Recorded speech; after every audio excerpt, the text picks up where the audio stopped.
Yeni sezona bomba gibi bir giriş yapan yargıda daha ilk dakikadan çözülmesi gereken bulmacalar ortaya çıktı. Kuyuda bulunan cesetler ve Neva'nın ölümüyle bomba bir senaryonun girişi yapıldı. Neva'nın katilleri kim ve nasıl bulunacak? Yeni katılan karakterlerle ilgili bomba detaylar herkesi şok edecek. Ilgaz'ın arabasına zarfı kim bıraktı? Ve olayın Ceylin'le bağlantısı ne? Yekta'nın fırtına öncesi sessizlikte yaptığı bomba plan ne olacak? Birazdan tüm bunlardan ve daha fazlasından kısa ve net bir şekilde bahsedeceğiz. Hemen başlayalım. Herkes Ilgaz'ı beklerken Pars'ın sürpriz bir şekilde başsavcılığa terfi ettiği, Neva'nın feci ölümünün ortaya çıktığı, Ilgaz ve Ceylin'in evlilik hayatlarıyla iş hayatlarının çarpıştığı ve Yekta'nın son durumunun içler acısı olduğu bir bölümü geride bıraktık. İlk olarak geçtiğimiz bölümün son sahnesiyle başlayalım. Birazdan anlatacaklarımın hepsi birbiriyle bağlantılı. Bu nedenle dikkatle dinleyelim. Ilgaz'ın arabasına bırakılan nota ve Ceylin'le bağlantısına kimse anlam veremedi. Peki bu notu kim bıraktı? Elbette notu bırakanlarla Neva'nın katilleri arasında sıkı bir bağlantı var. Aksi durumda notta daha fazla cesediniz olur yazmazdı. Zaten kuyudan çıkan kafa tasları ve kemikler sürekli birilerinin öldürüldüğünü gün yüzüne çıkardı. Kısacası ortada çok büyük bir çete var. Şimdi bu konudaki çok kritik detayları ele alalım. Neva, Cüneyt, Makbule ve Melih Başsavcı diziye veda etti. Haluk, Tolga, Çetin ve Burak ise dizinin yeni karakterleri oldu. Bahsettiğimiz çete senaryosunda bu karakterlerin de etkileri olacak. Ilgaz'ın arabasına notu bırakan kişi büyük ihtimalle Tolga. Önce kritik bir dosyayla Ceylin'e yem atan ve sonrasında gizemli birine endişeli bir tavırla mesaj atan Tolga, büyük patrona çalışıyor olabilir ve Ceylin'in güvenini kazanmaya çalışarak kendisine verilen görevleri yerine getirmeye çalışacak. Ilgaz ise ilk etapta bu nottan Ceylin'e bahsetmeyecek. Ceylin ise hep yaptığı gibi yine Ilgaz'dan gizli işler çevirmeye başladı ve Tolga'yı yanına alarak ona vekalet verdi. İlerleyen bölümlerde Ilgaz ve Ceylin'in bu konuda sıkı bir kavga bekliyor olacak. Şimdi gelelim diğer bomba detaylara. Yeni emniyet amiri daha ilk dakikadan negatif bir enerji verdi. Asıl kritik detay ise bilinmeyen numaradan gelen çağrıyı "buyurun efendim" diyerek açması oldu. Bu da akıllara yeni emniyet amirinin karanlık güçlere çalıştığı ihtimalini getirdi.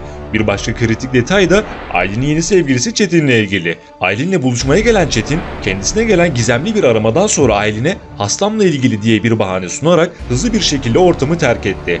Tolga'nın mesajlaştığı gizemli kişi, emniyet amiri ve Çetin'i gizemli birinin araması, özellikle emniyet amirinin telefonu "buyurun efendim" diye açması akıllarda soru işareti bıraktı. Kısacası bu karakterlerle ilgili kötü sürprizler bizi bekliyor olacak. Olayın Ceylin'le bağlantısı ise Ceylin'in rakip avukatla ve yürüttüğü davalarla ilgili olabilir. En önemlisi ise kuyudan canlı olarak çıkarılan Mehmetcan dosyası ile ilgili. Bu arada Ilgaz'a bırakılan notta yazan bıçakla Ceylin'in 6 ay sonrasında saksıya sakladığı ve geçtiğimiz bölümde Ilgaz'ın evinde gösterilen bıçak aynı bıçak değil.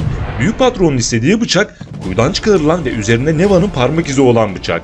Peki büyük patron kim olabilir? Eğer bir başka yeni karakter diziye dahil olmazsa bu konudaki en güçlü ihtimalimiz diziye yeni dahil olan Haluk karakteri. Sert ve disiplinli tavrıyla karşımıza çıkan Haluk, birçok düğümün ortaya çıkmasındaki başrol isim olabilir.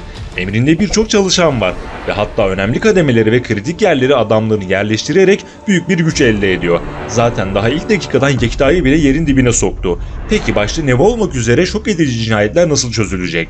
Olayın perde arkası nasıl ortaya çıkacak? Şimdi gelelim bu konuya. Derya ile ilişkiye başlayan ve başsavcı olduktan hemen sonra kardeşinin ölümüyle yıkılan Pars, ilk olarak hızlı bir şekilde katillere ulaşmak istiyor. Fakat ilk aşamada bu konuda Ilgaz, Eren ve emniyetin eli kolu bağlı. Bu konuda çok kritik gelişmeler yaşanacak. Olayların tek tanığı olan ve hayatta kalan Mehmetcan, yoğun bakımdan çıktıktan sonra eğer öldürülmezse önemli bilgiler verebilir. Bir başka gelişme ise ihbarı yapan kişiyle ilgili. Ilgaz Eren'e kuyudaki cesetleri ihbar eden kişi bulmalarını söylemişti ve bu konuda yeni bir gelişme yaşanacak. Eğer ihbarı yapan kişi bulunursa olayla ilgili sır perdesi aralanmış olacak. Bunların yanı sıra Yekta itirafçı olarak hapisten kurtuldu ve sahalara geri döndü. Ancak şu anki hali içler acısı. Fakat Yekta bomba hamlelerle yeniden sahneye çıkacak. Hatta bu konuda Ceylin'den ince bir spoiler geldi. Ceylin geçtiğimiz bölümde Yekta bu durumu kabullenmez, intikam almak isteyecek diyerek Yekta'nın intikam planının sinyalini vermiş oldu. Öte yandan Çınar yine yeni belaları yelken açarken Ceylin'in annesi Gül ise gizli saklı işler karıştırarak büyük bir sürprize imza atacak. Yeni videolar gelmeye devam edecek. Kaçırmamak ve anında haberdar olmak için bildirimleri mutlaka açalım. Bir sonraki videoda görüşmek üzere. Hoşça kalın.